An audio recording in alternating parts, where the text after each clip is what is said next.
Hello प्रिय विद्यार्थियों, नमस्कार। मैं राकेश बिश्नोई, मैथ्स के यूट्यूब क्लासेज में आप सभी का स्वागत है। कक्षा 12 की मैथमेटिक्स में हम जो एक्सरसाइज है 8 स्टार्ट कर चुके हैं।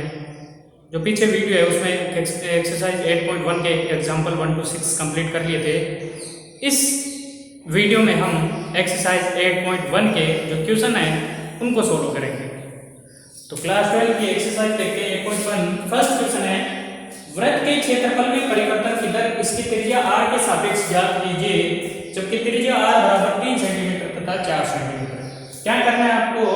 Rate of change of area of circle with respect to radius ये फाइंड करनी है। When radius r equal to 3 centimetre and 4 centimetre. तो त्रिज्या आपको 3 और 4 दे रखी है लास्ट में। जब आपकी त्रिज्या 3 और 4 हो तब rate of change of area आपको निकालना है इन सर्किल। तो सबसे पहले यहाँ देखते हैं सॉल्यूशन।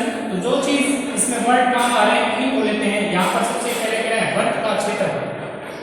तो वर्त के क्षेत्रफल में परिवर्तन की दर त्रिज्या r के सापेक्ष क्या है?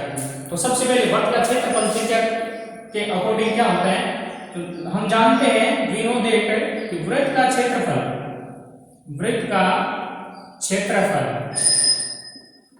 एरिया ए बराबर क्या होता है? पाई आर स्क्वायर होता है। अब ये कह रहे हैं त्रिज्या r के सापेक्ष रेट ऑफ चेंज बतानी है। रेट ऑफ चेंज त्रिज्या r के सापेक्ष, तो differentiation with respect to r करते हैं। तो differentiation with respect to r के सापेक्ष अवकलन करने पर a का हो जाएगा d बटा dr। तो ये क्षेत्रफल a का r के सापेक्ष क्या हो गया? रेट ऑफ चेंज हो गया, परिवर्तन की दर होगी। तो इक्वल टू क्या हो जाएगा? पाई का पाई r स्क्वायर का क्या हो गया? 2r। तो 2 पाई r। अब रेडियस आपसे कह रहे हैं 3 और 4 है। तो रेडियस 3 लेंगे तो कितना होगा? जब r बराबर कितना हो? 3 सेंटीमीटर हो तो dA बटा dr बराबर कितना हो जाएगा? 2 पाई इंटू r की जगह 3, तो 2 दिए 6 पाई।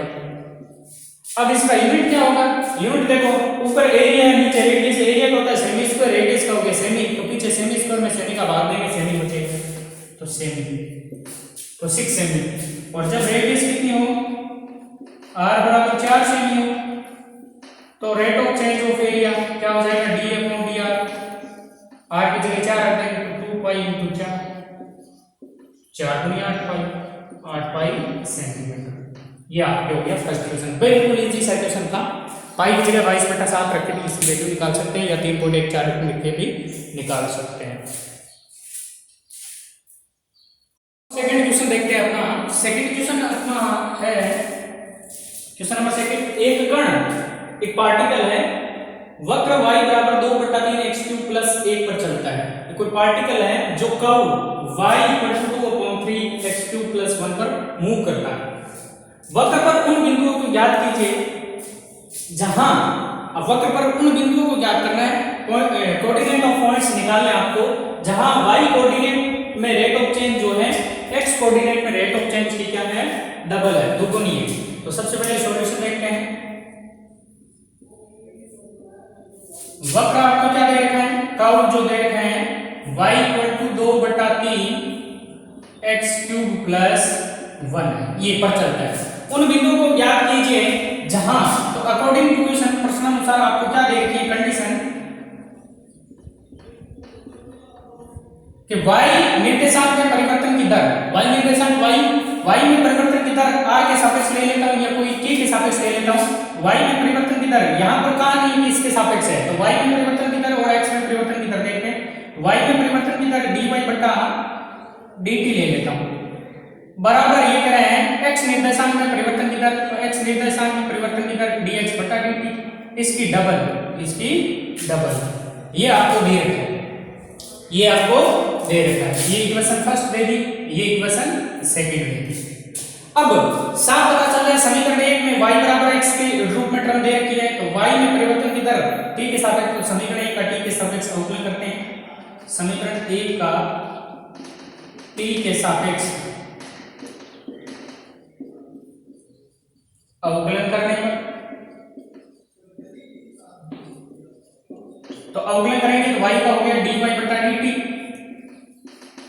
इक्वल टू 2/3 x क्यूब का 3x स्क्वायर होता है, 3 से 3 कैंसिल हो जाएगा तो 2x स्क्वायर बचा और प्लस 1 का 0 हो गया। ये यहां से आ गया। अब यहां से समीकरण 2 में देखो dy बटा dt का मान जो है कितना है 2 dx बटा dt, 2 dx बटा dt। और यहां से एक मिनट और यहां से देखो y का डिफरेंशिएशन dy बटा dt हो गया 2x क्यूब का x क्यूब का हो गया 3x स्क्वायर से 3 से 3 कैंसिल हो गया और x क्यूब का स्क्वायर बच गया और साथ में x का t के सापेक्ष क्या होगा dx बटा dt, ये भी होगा। अब समीकरण 2 से मान रखते हैं dy बटा dt का, तो समीकरण 2 से मान रखते हैं dy बटा dt का हो गया 2 dx बटा dt बराबर 2x स्क्वायर dx बटा dt। कहां से है समीकरण 2 से dy बटा dt का मान रखा है, ये दोनों कैंसिल हो गए, पीछे क्या बचा 2 इक्वल टू 2x स्क्वायर, तो x square equal to 2/2, 2 divide में आ गया तो x स्क्वायर इक्वल टू 1, तो x इक्वल टू क्या आया प्लस माइनस 1, तो x की वैल्यू प्लस 1 भी है माइनस 1 भी है।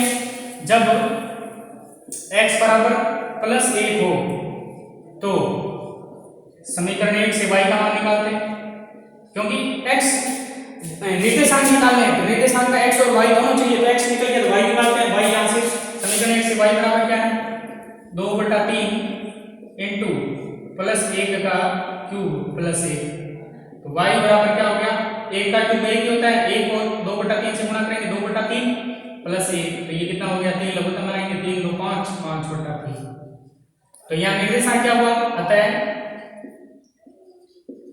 वक्र पर निर्देशांक बराबर x, y, x की वैल्यू क्या थी 1 थी तो y की क्या है 5/3, ये तो है एक निर्देशांक। दूसरा जब x कितना हो -1 हो तो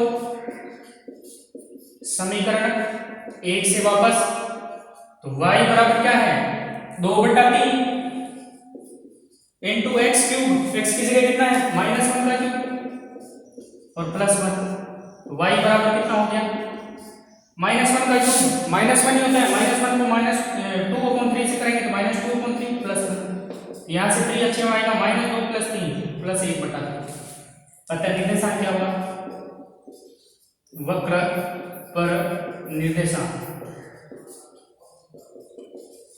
बराबर x की वैल्यू कितनी है -1, y की कितनी आई 1/3। तो जो आपसे प्रश्न पूछा वक्र पर उन बिंदुओं को ज्ञात कीजिए, तो वो बिंदु क्या क्या हुआ 1,5/3 तथा -1,1/3, तो ये आपका क्वेश्चन नंबर 2 हो गया। अब क्वेश्चन नंबर 3 की ओर चलते हैं। हाँ, तो अपन नेक्स्ट जो क्वेश्चन नंबर 3 है वो देखते हैं। क्वेश्चन नंबर 3 कह रहा है एक 13 मीटर लंबी सीढ़ी दीवार के सहारे झुकी हुई है, सीढ़ी के पाद को जो बॉटम होता है सीढ़ी का को 1.5 मीटर प्रति सेकंड की दर से जमीन के सहारे दीवार से दूर खींचा जाता है। सीढ़ी तथा जमीन के मध्य का कोण किस दर से, क्या पूछ रहे हैं कोण किस दर से परिवर्तित हो रहा है जबकि सीढ़ी का पाद दीवार से 12 मीटर प्रति सेकंड 12 मीटर दूर है। तो सबसे पहले एक सीढ़ी बनाते हैं, एक दीवार बनाते हैं। तो ये सबसे पहले ये जमीन होगी, ये दीवार होगी, दीवार सीधी होती है और सीढ़ी कैसे होती है इस तरह से तिरछी होती है, ठीक है। अब यहाँ क्या कह रहा है कि ये जो सीढ़ी की लंबाई है वो कितनी है 13 मीटर, सीढ़ी की लंबाई चेंज होगी नहीं, किस रहेगी 13 मीटर, ये 13 मीटर। सीढ़ी के पाद को, ये सीढ़ी का शीर्ष है और ये सीढ़ी का पाद है, यहाँ टॉप है और यहाँ बॉटम, पाद को यानी इस चीज को, इस पॉइंट को कह रहा है 1.5 मीटर प्रति सेकंड, तो ये परिवर्तन किधर है 1.5 मीटर प्रति सेकंड, ये समय के सापेक्ष है कि दर से रेट ऑफ चेंज लिख रहा है, रेट दर से जमीन के सहारे दीवार से दूर खींची जाती है। इसके जो पाद है उसको जमीन के सहारे दीवार से दूर खींचा जाता है, दीवार तो ये है इससे दूर खींचा जाता है, तो इधर नहीं लाएंगे उधर ले जाएंगे, तो इधर खींचा जा रहा है इसको, और किस दर से, इसकी जो दर है खींचने की वो है 1.5 मीटर प्रति सेकंड, इस दर से खींचा जाता है। आगे क्या कर रहा है, जाता है सीढ़ी तथा जमीन के मध्य का कोण किस दर से, क्या कह रहे हैं सीढ़ी तथा जमीन के मध्य का कोण, ये सीढ़ी ये जमीन, ये सी डी, ये जमीन, तो इनके मध्य का कोण, ये इनके मध्य का कोण, इसको मान लेता हूं थीटा।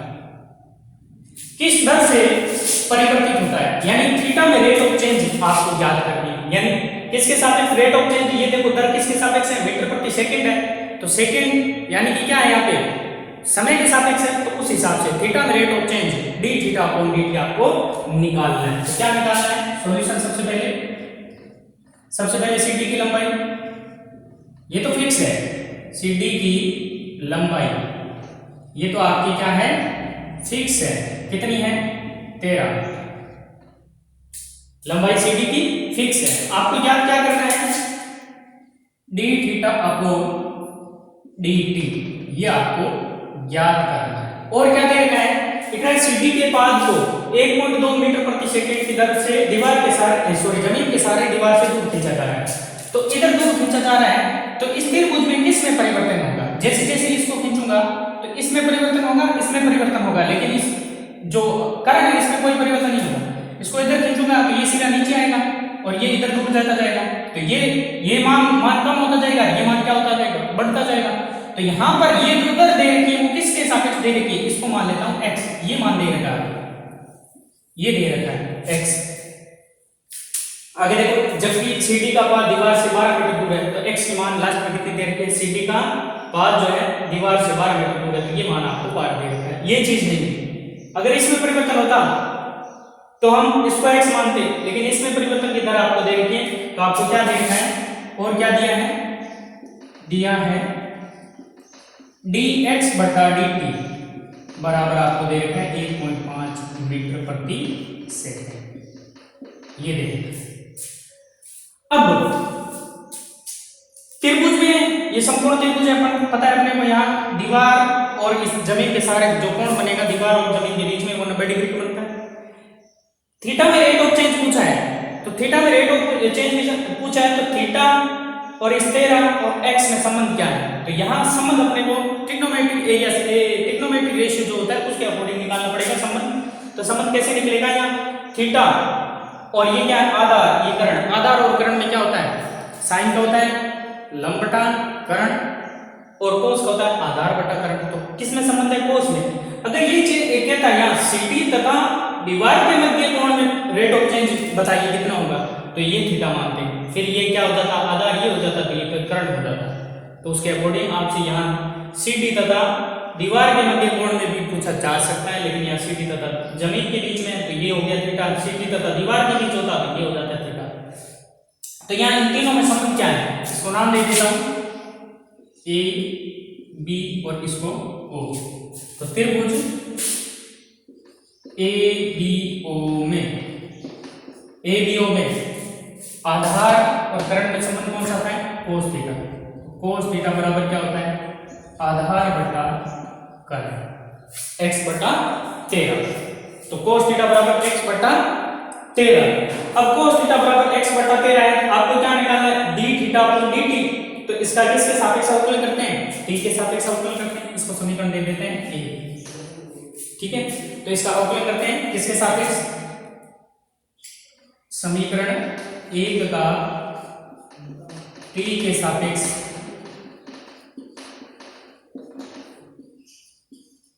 अवकलन करने पर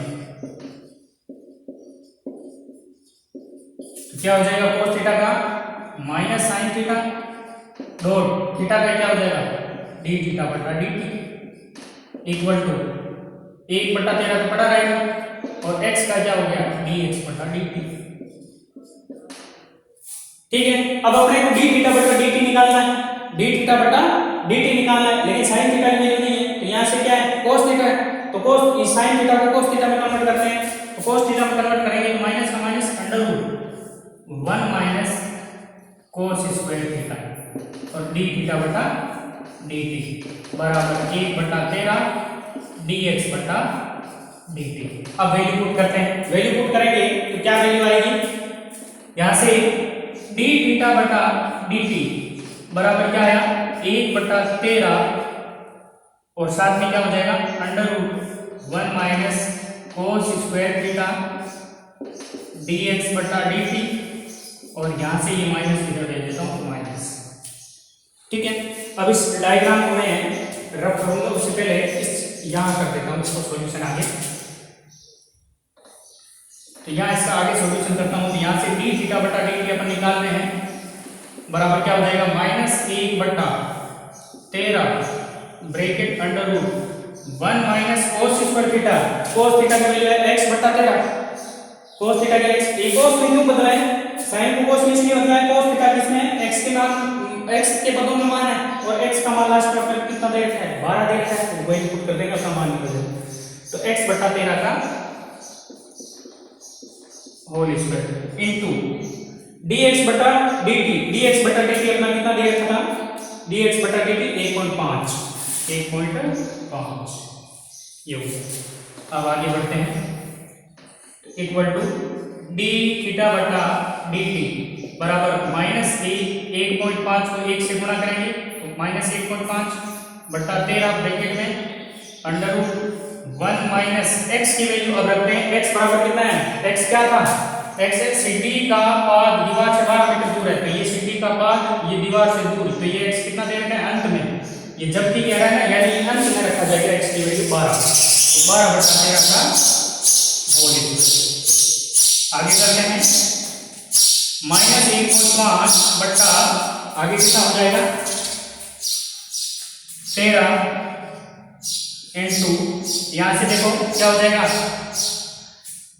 13 स्क्वायर लघुत्तम आ जाएगा, तो 13 स्क्वायर लघुत्तम और ये पूरा किस में रहेगा रूट में 13 का स्क्वायर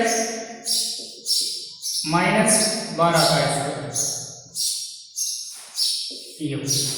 आगे बढ़ते हैं, थोड़ा सा हो रहा है 10, तो डी थीटा बटा डी टी चल रहा था इक्वल टू क्या हो गया -1.5 बटा 13 इंटू यहाँ से 13 का स्क्वायर कितना होता है 169 माइनस 12 का स्क्वायर 144 अंडर रूट में बटा 13 का स्क्वायर से रूट कट जाएगा 13 बच जाएगा, इस 13 से 13 कैंसिल हो जाएगा, तो डी थीटा बटा डी टी बराबर थोड़ी कैलकुलेशन है ज्यादा कुछ नहीं -1.5 बटा अंडर रूट में कितना बचेगा यहाँ से 169 में से 144 माइनस करेंगे तो 9 में से 5 गए 4 गए 5 6 में से 4 गए 2 25, तो डी थीटा बटा डी टी बराबर -1.5 बटा 5। बाद में पॉइंट पहले से लग रहा है, डी थीटा बटा डी टी बराबर माइनस पड़ा है पॉइंट पहले लगा दिए तो 0 पॉइंट भाग जाता नहीं, तो 0.5 को कितनी बार गया 3 बार, तो 0.3। अब इसकी यूनिट क्या होगी थीटा, थीटा जो होता है कोण, कोण का यूनिट क्या होता है रेडियन और टी समय, तो रेडियन प्रति सेकंड, रेडियन प्रति सेकंड, ये आपका आंसर आ गया। तो इस प्रकार से आपका क्वेश्चन नंबर 3 कंप्लीट होता है। बिल्कुल इजी सा क्वेश्चन है, ज्यादा कुछ है नहीं माथा फोड़ी। हाँ, तो अभी हमने बोर्ड के सामने जो क्वेश्चन बोर्ड पे 2 क्वेश्चन लिख रखे हैं, क्वेश्चन 4 और 5, बिल्कुल इजी क्वेश्चन है। इस टाइप के क्वेश्चन हमने एग्जाम्पल में कर चुके हैं, बिल्कुल सावधानी से करने हैं, बहुत अच्छे क्वेश्चन है, सिंपल से। एक परिवर्तनशील घन का किनारा, एक क्यूब है जो चेंज होता जा रहा है, किनारा 2 सेंटीमीटर प्रति सेकंड की दर से बढ़ रहा है, तो रेट ऑफ चेंज जो है इंक्रीज हो रही है किस टाइप से 3 सेमी पर सेकंड की रेट से। घन का आयतन किस दर से बढ़ रहा है, तो आपको रेट ऑफ चेंज इंक्रीज जो हो रही है वॉल्यूम में वो आपको फाइंड करनी है, जबकि जो किनारा है जो कोर है वो है 10 सेंटीमीटर, लेंथ जो लेंथ ऑफ कोर 10 सेंटीमीटर। तो सबसे पहले कौन चेंज हो रहा है यहाँ पे, सबसे पहले घन का किनारा चेंज हो रहा है, तो माना घन का किनारा क्या है x है, माना घन का किनारा क्या मान लिया x सेमी है, सेमी के अकॉर्डिंग है तो x सेमी। किनारा का मतलब यहाँ क्या है घन की साइड है, घन की भुजा है, तो रेट ऑफ चेंज किसमें है, रेट ऑफ चेंज किसमें है, ये जो 3 सेंटीमीटर प्रति सेकंड की रेट दे रखी है किसमें किनारे में, तो रेट ऑफ चेंज किसके अकॉर्डिंग चेंज हो रही है प्रति सेकंड के हिसाब से, तो dx बटा dt आपको दे रखा है कितना 3 सेमी प्रति सेकंड। क्या करें, घन के आयतन किस दर से बढ़ रहा है, तो आपको फाइंड क्या करना है आयतन वॉल्यूम, तो फाइंड क्या करना है आपको ज्ञात जो करना है dv बटा dt, ये आपको फाइंड करना है। ये फाइंड आराम कर सकते हैं। ये कब याद करना है, जब जो कितना का है x कितना हो 10 सेंटीमीटर। ये 10 सेंटीमीटर कब यूज लेना है, लास्ट में यूज लेना है। तो लास्ट में यूज लेना है तो यहाँ पर सबसे पहले घन का आयतन क्या होता है, फॉर्मूला, घन के आयतन का फॉर्मूला होता है भुजा क्यूब, साइड का क्यूब होता है। तो सबसे पहले घन का आयतन, घन का आयतन, तो आयतन b बराबर क्या होता है x क्यूब। t के सापेक्ष अवकलन करते हैं, तो t के सापेक्ष अवकलन करेंगे dt बटा dt। x क्यूब का अवकलन क्या हो गया 3x स्क्वायर और x का dx बटा dt। यही होगा क्योंकि t के सापेक्ष ही हो रहा है, t के सापेक्ष। तो x की वैल्यू हम रख देंगे कितनी 10, तो 3 × 10 का स्क्वायर 100 × dx बटा dt की आपको चेंज वर्दी दे रखी है तो पॉजिटिव लेते हैं, तो वर्दी है तो पॉजिटिव रहेगा, और पॉजिटिव लास्ट में पॉजिटिव रखेंगे dx बटा dt का मान 3 पॉजिटिव रहेगा। ये कितना हो गया 900, और यूनिट क्या हो जाएगी ऊपर वॉल्यूम, वॉल्यूम का ऊपर सेमी क्यूब और प्रति नीचे समय का भाग रहता है प्रति सेकंड। तो ये इसका आंसर है। ऐसा क्वेश्चन ये नीचे वाला है, इसमें क्या है एक गुब्बारा दे रखा है, गुब्बारे का शेप कैसा है गोलाकार है, गोला मतलब स्फेयर है। पंप द्वारा 900 सेमी क्यूब प्रति सेकंड से भरकर फुलाया जाता है। अब फुलाएंगे तो गुब्बारा क्या होगा बढ़ेगा, बढ़ेगा, इसका मतलब ये पॉजिटिव होगा। तो ये क्या चीज है सेमी क्यूब प्रति सेकंड, तो सेमी क्यूब किसका मात्रक है आयतन का। तो ये क्या चीज है आयतन में परिवर्तन की दर है, किसके सापेक्ष है समय, सेकंड के समय के सापेक्ष है। तो यहां पर अपने को गिवन क्या है वो देखते हैं सॉल्यूशन। गिवन अपने को है dv बटा dt बराबर है 900 सेमी क्यूब प्रति सेकंड। ये दे रहे हैं क्योंकि बढ़ रहा है, फुलाया जाता है बढ़ रहा है तो ये पॉजिटिव रहेगा। अगर उसमें से हवा बाहर निकाली जाती तो घटता, तो वो क्या हो जाता माइनस में हो जाता। तो गुब्बारे की त्रिज्या में परिवर्तन की दर आपको निकालनी, तो आपको क्या निकालनी dr बटा dt निकालनी। जबकि रेडियस क्या है, जब रेडियस कितनी हो r बराबर 15 सेंटीमीटर। तो सबसे पहले वॉल्यूम किसका है यहाँ पे गुब्बारे का, गुब्बारे का शेप क्या है गोलाकार है। तो सबसे पहले गुब्बारे का आयतन का सूत्र क्या होता है गोलाकार है, तो गोलाकार गुब्बारे का आयतन सेम ऐसा ही क्वेश्चन है ऊपर वाले के। वॉल्यूम v बराबर क्या होता है गुब्बारे का आयतन, गोले का आयतन क्या होता है 4/3 पाई r क्यूब। अब किसके सापेक्ष अवकलन करते हैं t के सापेक्ष अवकलन करने पर, क्योंकि t के सापेक्ष अपने को दे रहा है और ज्ञात भी उसी के सापेक्ष करना है अवकलन करने पर। ठीक है, अब आगे आप स्वयं करेंगे। इसका तो हो जाएगा dv बटा dt जिसकी वैल्यू आपको 900 दे रखी है, 4/3 पाई का पाई बड़ा रहने देना, 22/7 देखो तो उसी 7 लिख देना, r क्यूब हो गया 3r स्क्वायर और r का dr बटा dt भी साथ में रहेगा। तो dr बटा dt की वैल्यू निकल जाएगी जब r की वैल्यू आप कितने रखेंगे 15 और dv बटा dt की वैल्यू कितनी रखेंगे 900। तो इस प्रकार से आपका क्वेश्चन नंबर 5 भी कंप्लीट होता है। अब हम क्वेश्चन 6 और 7 देखते हैं जो बोर्ड पे सामने आपके प्रदर्शित हो रहे हैं। क्वेश्चन नंबर 6 और 7 भी बिल्कुल इजी से हैं, थोड़ी लैंग्वेज 7 में ज्यादा है, बाकी बहुत इजी क्वेश्चन है। एक 6 क्वेश्चन पहले देखते हैं। एक गुब्बारा जो सदैव गोलाकार रहता है स्फेरिकल का व्यास रेडियस की जगह यहाँ क्या दे रखा है डायमीटर दे रखा है, व्यास दे रखा है 3/2 2x + 1 है। अब इसकी यूनिट नहीं दे रखी, मात्रक नहीं दे रखा, मात्रक हो सकता है सेंटीमीटर हो, मीटर हो, किलोमीटर भी हो सकता है। तो यहाँ मात्रक अपने नहीं दिया तो यूनिट मान लेंगे कि यूनिट में सेंटीमीटर मान सकते हैं। इसके आयतन में परिवर्तन की दर x के सापेक्ष क्या आती है। सबसे पहले क्या दे रखा है व्यास दे रखा है, वो लिखते हैं। यहाँ क्या दे रखा है व्यास किसका है गुब्बारे का डायमीटर। तो व्यास बराबर कितना दे रखा है डायमीटर d से लिख देते हैं, d बराबर आपको दे रखा है 3/2 2x + 1। तो व्यास दे रखे हैं। अब कह रहे हैं आयतन में परिवर्तन की दर x के सापेक्ष। तो आयतन क्या होता है गोले का आयतन 4/3 पाई r क्यूब होता है। r क्या है वहां पर रेडियस है, व्यास से त्रिज्या पहले निकालनी। तो त्रिज्या क्या हुई r बराबर 3 बटा कितना हो जाएगा 4 आधी होती है 2x + 1 इकाई। इकाई इसलिए लिख रहा हूँ क्योंकि इसका मात्रक पीछे दिया हुआ है, अगर सेंटीमीटर दिया होता तो सेंटीमीटर लिखते हैं। ये त्रिज्या आ गई। अब यहाँ इसका आयतन निकालते हैं। तो गुब्बारे का आयतन, गुब्बारे का आयतन V बराबर 4/3 पाई r क्यूब। तो V बराबर क्या बना, 4/3 पाई, r की जगह क्या लिखा जाएगा, ये लिखा जाएगा। तो 3/4 2x + 1 का होल क्यूब, ये इसका होल क्यूब। अब इसको आगे सोल्व करना है, इसका आगे अवकलन करना है b का x के सापेक्ष। तो पहले इसको सोल्व कर लेते हैं। तो 3/4 का क्यूब, 3 का क्यूब 27/64, 4 से वापस 16 बार कट जाएगा, ये 9 बार कट जाएगा, तो 9/16 पाई और 2x + 1 का होल क्यूब। होल क्यूब खोलने की जरूरत नहीं, सीधा अवकलन कर देंगे हम। तो अवकलन करेंगे 3 2x + 1 की घात 2 और 2 का 2 बाहर फिर आ जाएगा। तो इस प्रकार से इसका अवकलन करना है। और पीछे मात्रा क्या हो जाएगा, dv बटा ये क्या हो जाएगा, dx हो जाएगा, dx हो जाएगा। उसके हिसाब से इसका क्या हो गया, इकाई स्क्वायर हो जाएगा, क्योंकि dx बटा dv बटा dx के हिसाब से।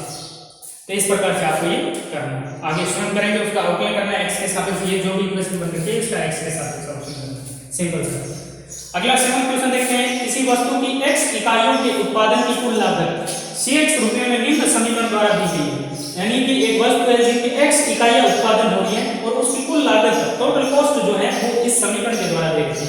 x यहाँ पे क्या है, इकाई है। सीमांत लागत ज्ञात कीजिए, यानी x इकाइयों को ये जो बनाने में कुल लागत बनी है उसकी सीमांत लागत ज्ञात करनी है जब वस्तु 3 इकाई उत्पादित होती है। यानी x का मान कितना हो, 3 हो।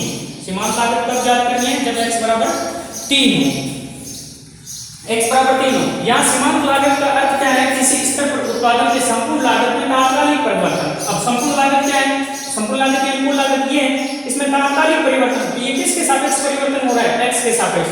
तो x के सापेक्ष यहाँ परिवर्तन की तरह आपको निकालना है। तो सबसे पहले यहाँ सॉल्यूशन देखते हैं। सॉल्यूशन अपने को क्या देखते हैं, कुल लागत Cx बराबर आपको देखिए 0.005 x³ minus 0.002 x² plus 30x plus 5, ये दे रहे हैं। अब आपको ज्ञात करनी है सीमांत लागत। सीमांत लागत आपको क्या करनी है, ज्ञात करनी है। और सीमांत लागत का अर्थ यहाँ पर क्या है, संपूर्ण लागत में तात्कालिक परिवर्तन। संपूर्ण लागत क्या है, Cx में तात्कालिक परिवर्तन, तो d/dx, इसमें तात्कालिक परिवर्तन ये। तो इसका अवकलन कर देते हैं। तो अवकलन करते हैं समीकरण का। तो अवकलन करेंगे तो dCx बटा dx, x के सापेक्ष इसका अवकलन। तो ये 3 हो जाएगा, 3 × 0.5, तो 3 से गुणा करेंगे 15, तो 0.015 x² बचा पीछे, माइनस इसको 2 से गुणा करेंगे 0.404 x बचा, प्लस 30x का 30 हो गया और 5000 का अवकलन 0 हो गया। अब यहाँ x की जगह कितना रखना है, जब x बराबर कितना हो, कितनी इकाई उत्पादित हो रही है, 3 हो, तब सीमांत लागत तो बराबर कितनी हो जाएगी, x की जगह 3 रखेंगे तो 0.015 इंटू 3 का स्क्वायर 9 माइनस 0.04 इंटू एक्स की जगह 3 प्लस 30 गुणा करते हैं। 9 × 5 = 45, 4 80, 9 और 4 13 माइनस 4 की 12 प्लस 30। अब इसको करते हैं। पॉइंट के बाद 3 अंक है, यहाँ पॉइंट के बाद 2 अंक है, तो एक अंक और लगा लेते हैं। कितना बचेगा यहाँ से, 5 में से 0 गया 5, 3 में से 2 गया 1, 1 में से 1 गया 0 और प्लस कितना है 30। 30 में ऐड करेंगे 30.015 रुपए, क्योंकि लागत है, लागत किस में बात हो रही है, रुपयों में बात हो रही है, ये भी रुपये में ले लेते हैं। इस प्रकार से अपना क्वेश्चन नंबर 7 का आंसर